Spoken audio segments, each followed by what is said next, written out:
देखिए 10th class आज हम लोग पढ़ने वाले हैं कि हमारे पास जो राजस्थान बोर्ड में जो पाठ्यक्रम कम किया गया है, हमारा हटा दिया गया है, तो वो किस प्रकार से हटाया है। क्योंकि बीच बीच में से टॉपिक हटाए गए हैं तो आपको समझ में नहीं आएगा कि कौन सी एक्सरसाइज करनी है, कौन सी नहीं करनी है।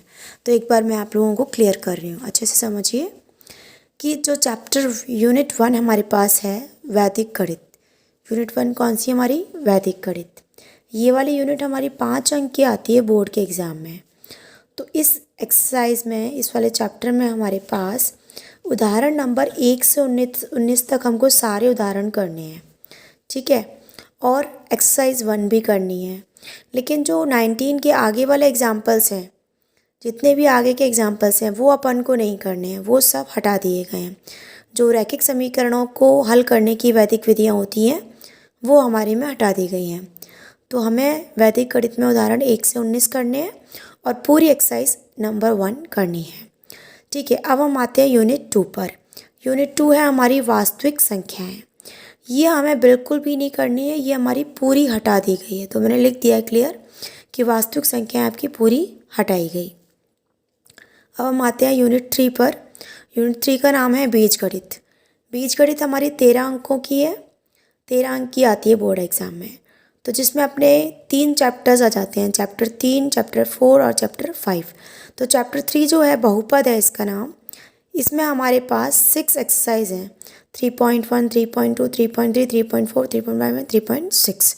लेकिन इसमें से आपको याद रखना है कि हमको 3.2 नहीं करनी है और 3.6 भी हमको नहीं करनी है।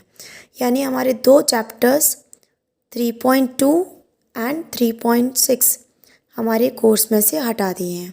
तो हमको 3.1 करनी है, 3.3 भी करनी है, 3.4 भी करनी है एंड 3.5 भी करनी है, सही है। अब हम आते हैं चैप्टर 4 पर। चैप्टर 4 है 2 चरों वाले रैखिक समीकरण। इसमें हमारे पास 2 एक्सरसाइज हैं, 4.1 एंड 4.2। तो 4.1 में तो 2 चर वाले रैखिक समीकरण है, इसमें असमीकाएँ हैं। तो असमीका हमारे कोर्स से हटा दी हैं। तो हमको चैप्टर 4.2 नहीं करना है, हमको 4.1 वाली एक्सरसाइज ही करनी है, ठीक है। अब हम आते हैं चैप्टर 5 पर। चैप्टर 5 हमारा है समांतर श्रेणी। समांतर श्रेणी में हमारे पास 3 एक्सरसाइज हैं, 5.1, 5.2 एंड 5.3। तो हमें 5.1, 5.2 तो करनी है, लेकिन 5.3 हमको नहीं करनी, क्योंकि इसमें हमारे को n पदों का योग निकालने वाला सूत्र है, जो हमारे लिए कोर्स में से हटा दिया है। तो ये अब हमको नहीं करनी है, हमको 5.1 करनी है और 5.2 करनी है। अब हम आते हैं यूनिट 4 पर। यूनिट 4 है त्रिकोणमिति। त्रिकोणमिति 12 अंकों की आती है हमारे बोर्ड एग्जाम में, जिसमें हमारे चैप्टर 6, 7 और 8 3 चैप्टर्स आ जाते हैं इस यूनिट में।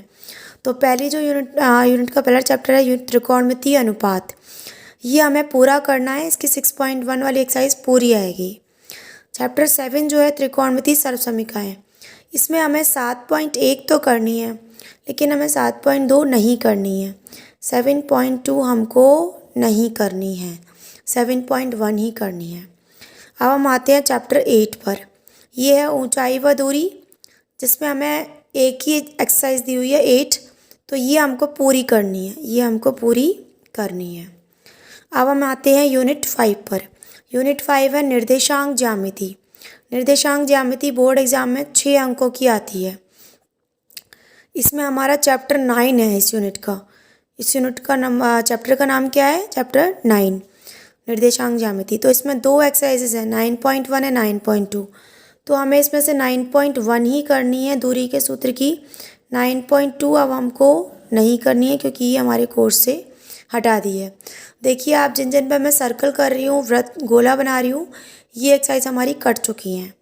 अब हम यूनिट 6 पर आते हैं ज्यामिति।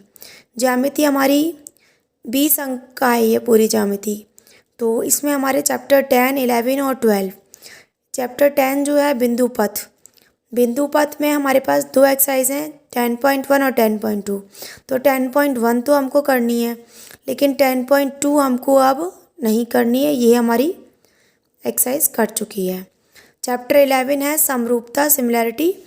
तो इसमें हमको देखिए, एक तो बोधायन प्रमेय जो होती है, पाइथागोरस प्रमेय भी कहते हैं हम इसको, ये अब हमको नहीं करनी है। दो समरूप त्रिभुजों के क्षेत्रफलों के अनुपात वाली जो प्रमेय है वो भी हमारे को अब नहीं करनी है, ये भी कर चुकी है। बाकी जो इस प्रश्नावली में इसमें जो एक चैप्टर में 4 प्रश्नावलियाँ हैं, इसमें से हमको पहली करनी है, 11.2 भी करनी है, 11.3 भी करनी है, लेकिन 11.4 अब हमको नहीं करनी है क्योंकि ये अब हमारे कोर्स में से हट चुकी है। अब हम आते हैं चैप्टर 12 पर। इसका नाम है व्रत और इसमें हमारे पास 4 एक्सरसाइज हैं, 12.1, 12.2, 12.3 और 12.4। अब हमको ओनली 12.1 और 12.2 ही करनी है। 12.3 भी हमारे कोर्स में नहीं है और 12.4 भी हमारे कोर्स में नहीं है, तो ये दोनों हमको नहीं करनी है। तो जिन पर मैं सर्कल कर रही हूँ वो अब हमारे कोर्स से हट चुकी है। अब आप आगे देखिए बच्चों, चैप्टर नंबर 13। चैप्टर 13 जो है उसका नाम है व्रत व स्पर्श रेखाएं। इसमें हमारे पास 2 एक्सरसाइज हैं, 13.1 और 13.2। तो हमको सिर्फ 13.1 करनी है, 13.2 वाली जो है ये हमारे कोर्स में से हट चुकी है। फिर आप देखिए चैप्टर नंबर 14 है रचनाएं। रचनाएं में हमारे पास 2 एक्सरसाइज हैं, 14.1 एंड 14.2। तो 14.1 तो हमको करनी है लेकिन 14.2 हमको नहीं करनी है, ठीक है। और एक और चीज़, 14.1 का हमको क्वेश्चन नंबर 9 तक ही करने हैं, इसके प्रश्नावली के 10 और 11 हमको नहीं करने हैं क्योंकि ये दोनों भी हमारे कोर्स में अब नहीं है। उभयनिष्ठ स्पर्श रेखाएं हमारे कोर्स से कट चुकी हैं, तो ये दोनों प्रश्न उभयनिष्ठ स्पर्श रेखाओं पर आधारित हैं, तो इसीलिए ये दोनों भी 14.1 प्रश्नावली के ये दोनों क्वेश्चन भी नहीं करने। इसका मतलब क्वेश्चन नंबर 1 से 9 तक ही करना है आपको इसमें, ठीक है। अब हम आते हैं यूनिट नंबर 7, क्षेत्रमिति मेंसुरेशन। ये हमारे बोर्ड एग्जाम में आती है पूरी 10 मार्क्स की। तो इसमें हमारे पास आ जाते हैं 2 चैप्टर, चैप्टर 15 और चैप्टर 16।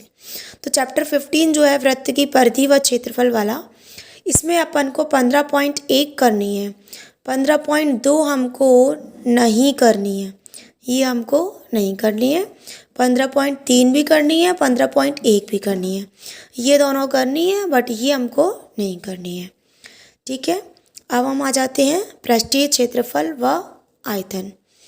पृष्ठीय क्षेत्रफल व आयतन में अपन को क्या करना है, 16.1 हमको नहीं करनी है, 16.3 भी हमको नहीं करनी है, हमको सिर्फ 16.2 और 16.4 करनी है। क्यों? क्योंकि इसमें हमारे पास बेलन और गोला ही हमको पढ़ने हैं।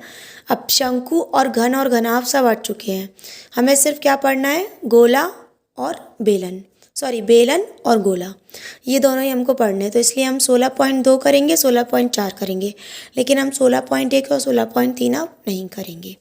दूसरी चीज़, 16.4 में कुछ प्रश्न ऐसे हैं जिसमें एक ठोस को दूसरे ठोस में बदला गया है, तो वो वाले प्रश्न भी हमको नहीं करने हैं क्योंकि वो भी हमारे कोर्स से अब हटा दिए हैं। यूनिट नंबर 8 ये है सांख्यिकी व प्रायिकता। ये हमारे बोर्ड एग्जाम में आती है 10 अंक की। इसमें हमारे पास 2 चैप्टर आ जाते हैं, चैप्टर नंबर 17, चैप्टर नंबर 18।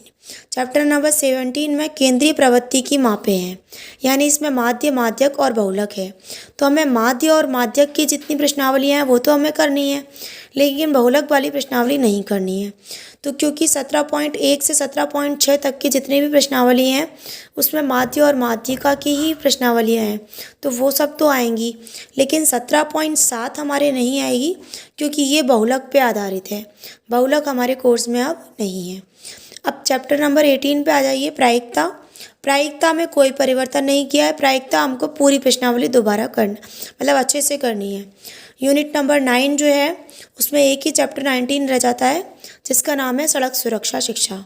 तो सड़क सुरक्षा वाला जो चैप्टर है वो अपन को करना है, वो 10 अंक का आएगा और उसमें हमें पूरा चैप्टर करना है, उसमें कोई भी चेंज नहीं किया गया है।